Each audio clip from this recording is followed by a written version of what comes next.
Hallelujah, hallelujah. सबको जय मसीह की। परमेश्वर आज के दिन समय के लिए सबको आशीष दे, बरकत दे। आइए हम परमेश्वर के कुछ वचनों के ऊपर गौर करें, विचार करें। परमेश्वर सेवकाई के बारे में हमें कुछ समझाते हैं। प्रभु यीशु मसीह ने दृष्टांत दे करके हमें समझाया है और तोड़ों का दृष्टांत प्रभु यीशु मसीह ने यहाँ पर लिया है। आइए हम वचन पर गौर करें। मत्ती रचित सुसमाचार और उसका 25 अध्याय और उसके 14 वचन से लेकर 30 वचन तक हम ध्यान करेंगे। यहाँ लिखा है 14 वचन से, क्योंकि ये उस मनुष्य की सी दशा है जिसने परदेश जाते समय अपने दासों को बुलाकर अपनी संपत्ति उनको सौंप दी। अपनी संपत्ति उनको सौंप दी। प्रभु यीशु मसीह ने एक उदाहरण दिया है। एक अमीर व्यक्ति था, वो विदेश में जा रहा है। उससे पहले क्या किया उसने? अपने दासों को बुलाया और उनको अपनी संपत्ति की जिम्मेवारी सौंप दी।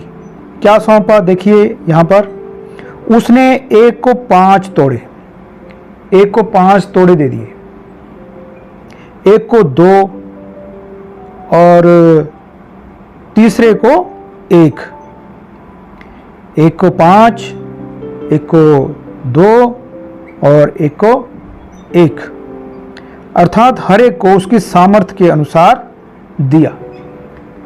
अमीर व्यक्ति। अगर आज के समय में हम विचार करें तो इस अमीर व्यक्ति की फैक्ट्रियां होंगी, 8 फैक्ट्रियां होंगी। एक को 5 फैक्ट्रियों की जिम्मेवारी दे दी, मैनेजर बना दिया उसको, और एक को 2 की जिम्मेवारी दे दी और एक को 1 की जिम्मेवारी दी।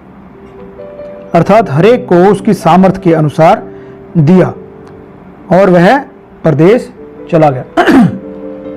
परदेश चला गया।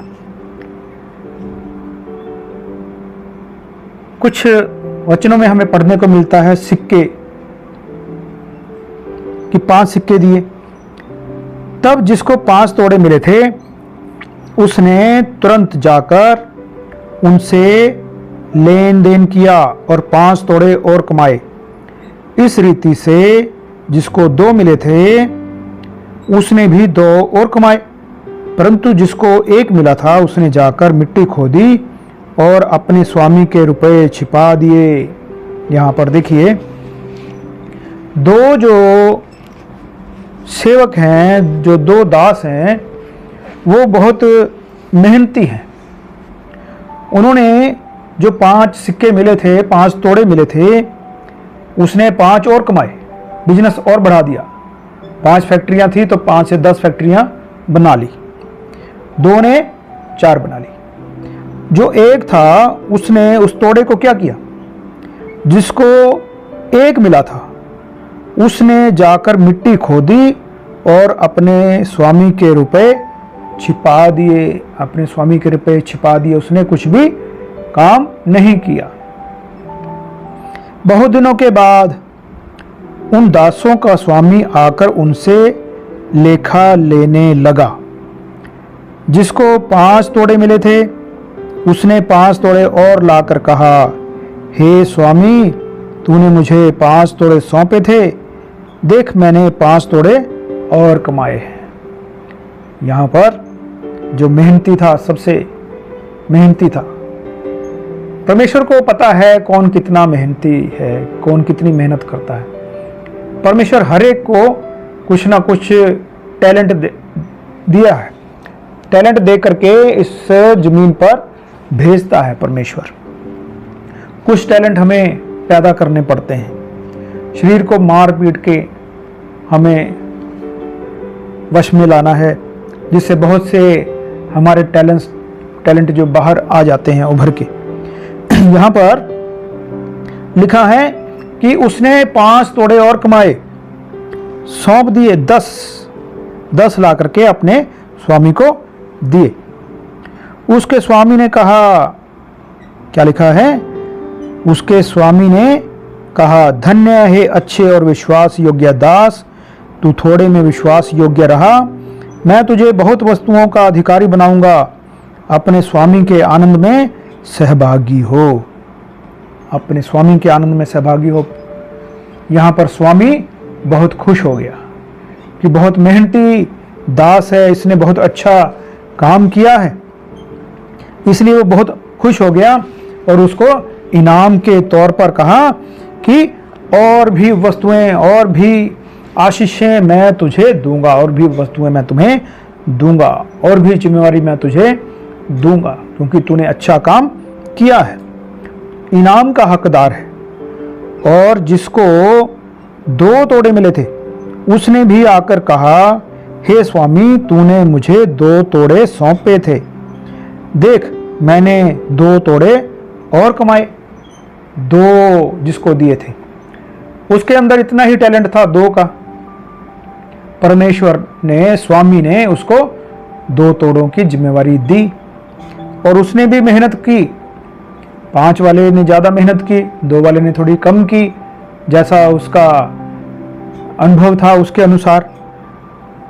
यहां पर उसने 4 ला करके स्वामी के सामने रख दिए। उसके स्वामी ने उससे कहा, धन्य है अच्छे और विश्वास योग्य दास, तू थोड़े में विश्वास योग्य रहा, मैं तुझे बहुत वस्तुओं का अधिकारी बनाऊंगा, अपने स्वामी के आनंद में सहभागी हो। यहां पर यह भी इनाम का हकदार बन गया। जिसने 2 से 4 बनाए, यह भी इनाम का हकदार बन गया। स्वामी ने, मालिक ने उसको और भी आशीष दी कि तुझे और भी मैं दूंगा, इनाम दूंगा। आगे लिखा है, जिसको 1 तोड़ा मिला था उसने आकर कहा, हे स्वामी, मैं तुझे जानता था कि तू कठोर मनुष्य है, तू जहाँ कहीं नहीं बोता वहाँ काटता है, जहाँ कहीं छींटता नहीं वहाँ से बटोरता है, इसलिए मैं डर गया था और जाकर तेरा तोड़ा मिट्टी में छिपा दिया। देख जो तेरा है वह ये है।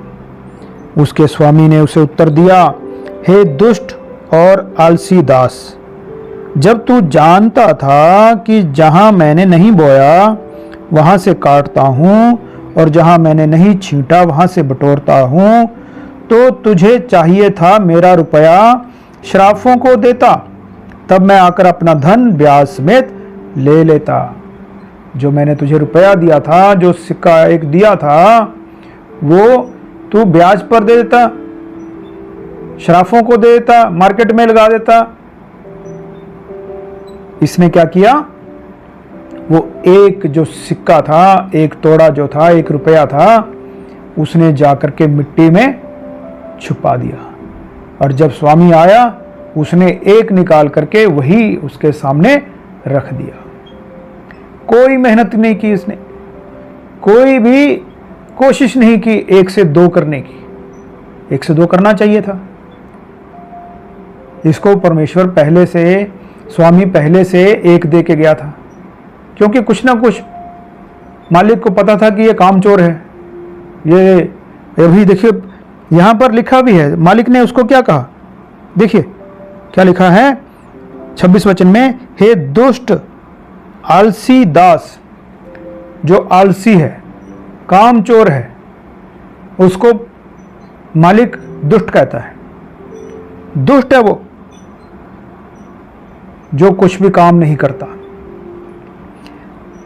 अभी परमेश्वर ने, प्रभु यीशु मसीह ने हमें यह समझाने की कोशिश की है। यहां पर जो तोड़े हैं उनको प्रभु के वचन के रूप में हम देखें। प्रभु का वचन हमें दिया गया है, हम जा करके आत्माओं को बचाएं। किसी के पास ज़्यादा जानकारी है, ज़्यादा ज्ञान है, ज़्यादा बाइबल का वचन वो जानता है, वो ज़्यादा काम करे। जिसको कम मिला है वो कम काम करे। यहाँ पर देखिए क्या किया, 5 वाले ने और 5 लोगों को बचाया, वचन सुनाया, 5 लोग बच गए। और जो 2 वाला था उसने भी 2 और जाकर के लोगों को सुसमाचार सुनाया, प्रभु के बारे में बताया, वचन सुनाया, सेवा की और 2 लोगों को उसने बचा लिया। वचन सुनाया उसने। और जो एक वाला था उसने क्या किया? वचन मिट्टी में छुपा लिया। मिट्टी में छुपा लिया वचन। क्या लिखा है कि मैंने जाकर के तेरा वचन मिट्टी में छिपा दिया। 25 वचन में लिखा है। मैं डर गया था। बहुत से लोग डर जाते हैं, सुसमाचार सुनाते हुए डरते हैं लोग, इसलिए मिट्टी में छुपा लेते हैं। मिट्टी क्या है? आइए हम प्रभु के वचन से हम देखें मिट्टी के बारे में। उत्पत्ति उसका 2 अध्याय, उत्पत्ति और उसके 2 अध्याय में उसके 7 वचन से हम देखते हैं। उत्पत्ति बाइबल की पहली किताब उत्पत्ति उसका 2 अध्याय उसके 7 वचन में लिखा है, तब यहोवा परमेश्वर ने आदम को भूमि की मिट्टी से रचा, भूमि की मिट्टी से रचा और उसके नथनों में जीवन का श्वास फूंक दिया और आदम जीवित प्राणी बन गया। परमेश्वर ने इंसान को, आदम को मिट्टी से रचा। भूमि की, जमीन की मिट्टी ली और उसको, आदम को बनाया। एक वचन हम और देखें, 3 अध्याय और उसका 19 वचन से जब हम पढ़ें तो लिखा है, और अपने माथे के पसीने और अंत में मिट्टी में मिल जाएगा, क्योंकि तू उसी में से निकाला गया है। तू मिट्टी तो है और मिट्टी ही में फिर मिल जाएगा। हम क्या हैं? मिट्टी हैं। हमारा शरीर क्या है? मिट्टी है। हम मिट्टी हैं, मिट्टी में से बनाए गए हैं और मिट्टी में एक दिन मिल जाएंगे। मिट्टी में मिल जाएंगे क्योंकि हम मिट्टी ही हैं। ऐसा परमेश्वर का वचन हमें सिखाता है। अंत में मिट्टी में मिल जाएगा क्योंकि तू उसी में से निकाला गया है। तू मिट्टी तो है और मिट्टी में फिर मिल जाएगा, मिट्टी में मिल जाएगा। वो जो 3 दास था उसने क्या किया? प्रभु का वचन मिट्टी में छुपा दिया। मिट्टी में छुपा दिया। कहां रख दिया परमेश्वर का वचन? मिट्टी में, अपने अंदर छुपा लिया। परमेश्वर का वचन किसी और को सुनाया ही नहीं। क्यों? डर गया था मैं। आज लोग प्रभु के बारे में दूसरे को बताने में डरते हैं। आपके रिश्तेदारी में, आपके सगे संबंधियों में कोई ना कोई जरूर प्रभु में है आज के समय में। लेकिन जब हम प्रभु में आते हैं तब हमें पता चलता है, हम मिलना शुरू करते हैं तो पता चलता है कि हमारी जो है वो बहन है, वो भाई है, वो क्या कहता है? मैं भी प्रभु को मानता हूं। कब से मानते हो भाई? 5 साल से मानता हूं। अरे बताया ही नहीं आपने, बताया ही नहीं। कहां छुपा के रखा था वचन? मिट्टी में छुपा लिया। दुष्ट, आलसी, परमेश्वर ने तुझे चुना है, अपनी सेवा के लिए तुझे चुना है और तू आलसी बन बैठा। परमेश्वर का वचन दूसरों को सुनाने की बजाय तूने मिट्टी में छुपा लिया, अपने अंदर छुपा लिया। किसी को बताया ही नहीं कि मैं प्रभु को जानता हूं, मैं प्रभु को मानता हूं। किसी को सुनाना था, गवाही देनी थी। सुबह से शाम तक नौकरी में बिजी हैं, बिजनेस में बिजी हैं, कभी किसी को कुछ सुनाते ही नहीं। तो परमेश्वर एक दिन हिसाब लेगा। प्रभु यीशु मसीह हमें जाते हुए सेवकाई सौंप कर गया। तुम जाओ, पृथ्वी की छोर तक जाओ, सुसमाचार प्रचार करो, जो विश्वास करे बपतिस्मा ले। देखिए, ये वचन प्रभु ने हमें सिखाया है और बहुत से लोगों ने वचन अपने अंदर मिट्टी में छुपा कर रख दिया है। आलसी दुष्ट हो गए हैं लोग। इस सिर्फ इतवार को संगति के अलावा वो कुछ भी नहीं करते, कुछ भी नहीं करते। यहाँ पर देखिए मत्ती रचित सुसमाचार 28 अध्याय और उसके 16 वचन में हम पढ़े। 11 चेले गलील में उस पहाड़ पर गए जिसे यीशु ने उन्हें बताया था। उन्होंने उसके दर्शन पाकर उसे प्रणाम किया, पर किसी किसी को संदेह हुआ। यीशु ने उनके पास आकर कहा, स्वर्ग और पृथ्वी का सारा अधिकार मुझे दिया गया है, इसलिए तुम जाओ, सब जातियों के लोगों को चेला बनाओ और उन्हें पिता और पुत्र और पवित्र आत्मा के नाम से बपतिस्मा दो। दुष्ट, आलसी, क्या आप ऐसा करते हैं? प्रभु ने ये हमें बताया है। अगर आप ऐसा नहीं करते, सुसमाचार प्रचार नहीं करते, लोगों को चेला नहीं बनाते, उन्हें बपतिस्मा नहीं देते, वचन ऐसा कहता है। सो हमें परमेश्वर के राज्य को बढ़ाने में हमें आगे आना है, प्रभु का काम हमें करना है। एक वचन और देखते हैं, इसी का ही मत्ती रचित सुसमाचार का 16 अध्याय 27 वचन से लिखा है, मनुष्य का पुत्र अपने स्वर्गदूतों के साथ अपने पिता की महिमा में आएगा। उस समय वह हर एक को उसके कामों के अनुसार प्रतिफल देगा। देखिए प्रभु यीशु मसीह गए हैं, कहाँ गए हैं? विदेश में गए हैं। एक दिन वो आएंगे इस पृथ्वी पर दोबारा। जैसे वो मालिक को चला गया था, फिर वो वापस आया। प्रभु यीशु मसीह फिर से आने वाले हैं, हिसाब लेने के लिए आने वाले हैं। क्या आपका हिसाब ठीक है? क्या प्रभु के पास कुछ लेकर जाने के लिए आप तैयार हैं?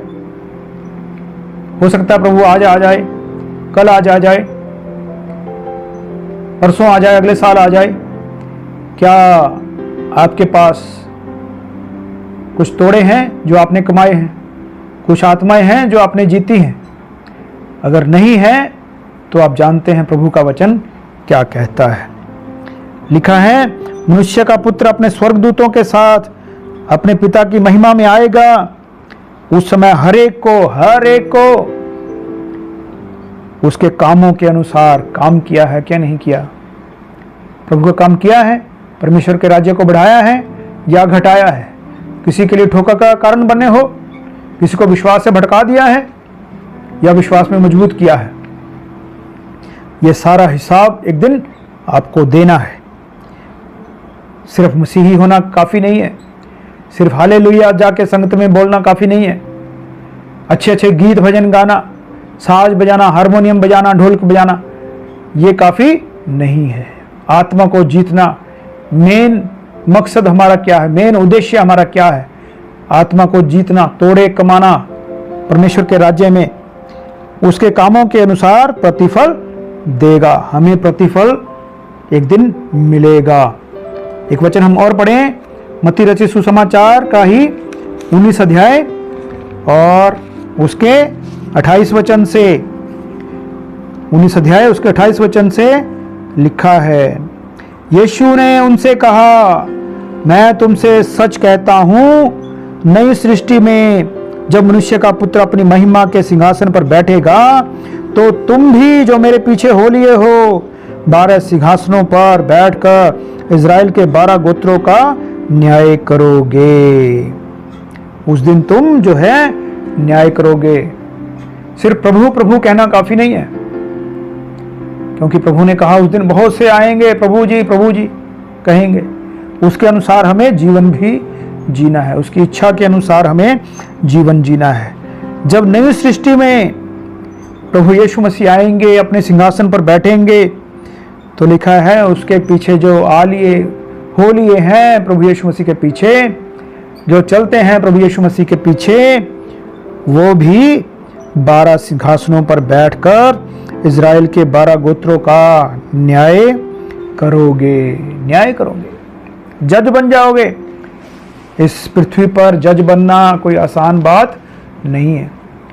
पीसीएस करनी पड़ती है, पहले LLB करनी पड़ती है, उसके बाद फिर PCS क्लियर करनी पड़ती है, बहुत सी किताबें पढ़नी पड़ती है, फिर जाके जज बनता है। क्या प्रभु हमें ऐसे जज बना देगा? सिंहासन पर ऐसे ही बिठा देगा? निकम्मे, दुष्ट, आलसी, निकम्मे लोगों को सिंहासन पर बिठा देगा? नहीं, ऐसा नहीं होगा। हमें बहुत मेहनत करनी है, हमें लोगों को बचाना है, सुसमाचार प्रचार करना है, ताकि हम प्रभु से वो इनाम पाएं जो प्रभु ने हमें वादा किया है, वचन में वादा किया है कि तुम मेरे साथ सिंहासनों पर, 12 सिंहासनों पर बैठकर इज़राइल के गोत्रों का न्याय करोगे। Hallelujah, hallelujah. प्रभु का धन्यवाद हो। आज के वचन के लिए हम धन्यवाद करते हैं और हम उम्मीद करते हैं प्रभु का वचन आपको समझ में आया है। हम प्रभु के राज्य में बढ़ें, लोगों को सुसमाचार प्रचार करें, लोगों को शिक्षा दें, प्रभु के वचन में बढ़ाएं, उनको बपतिस्मा दें और जो प्रभु ने सिखाया है वो हम उनको सिखा दें। Hallelujah, hallelujah. सबको जय मसीह। परमेश्वर सबको आशीष दे, बरकत दे।